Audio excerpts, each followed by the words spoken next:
L'évangile d'aujourd'hui termine le dialogue entre Jésus et Nicodème que nous avons commencé lundi. Nicodème vient à Jésus rempli de curiosité causée par l'obscurité spirituelle.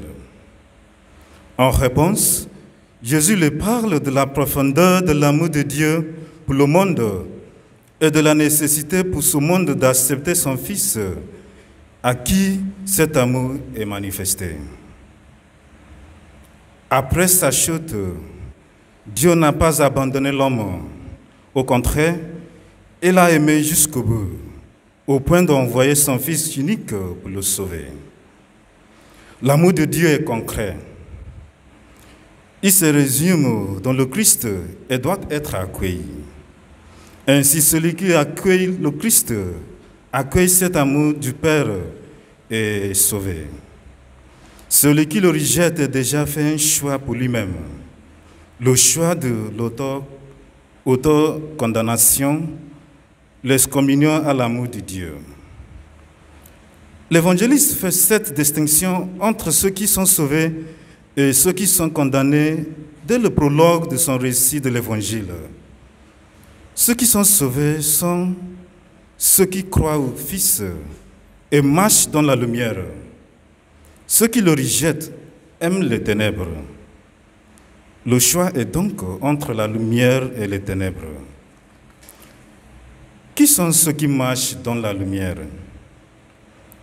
Ce sont ceux qui croient au Verbe qui se fait chair. Ils entendent l'Esprit et l'Époux qui disent « Viens ». Ils restent fidèles jusqu'à la fin, ainsi comme l'Esprit écrit à l'Église à Thyatire.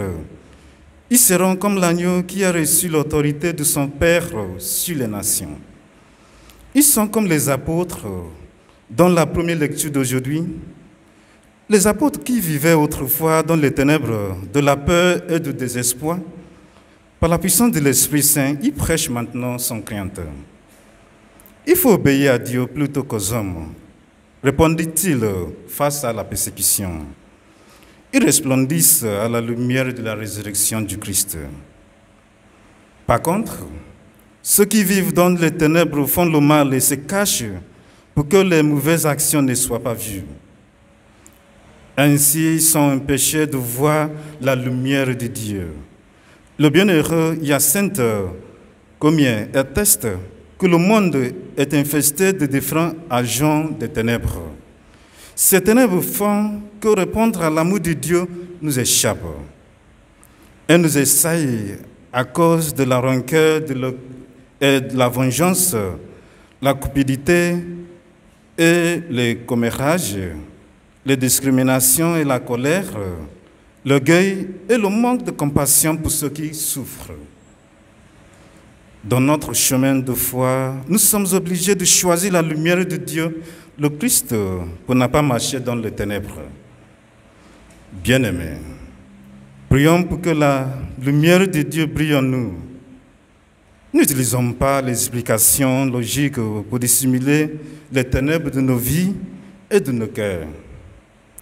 Les ténèbres du cœur, c'est l'attitude du calcul des fautes d'autrui et la rancœur sans fin du cœur qui nous a fait tarder à choisir le Fils de Dieu. Que le Seigneur nous assiste dans les efforts de conversion. Amen.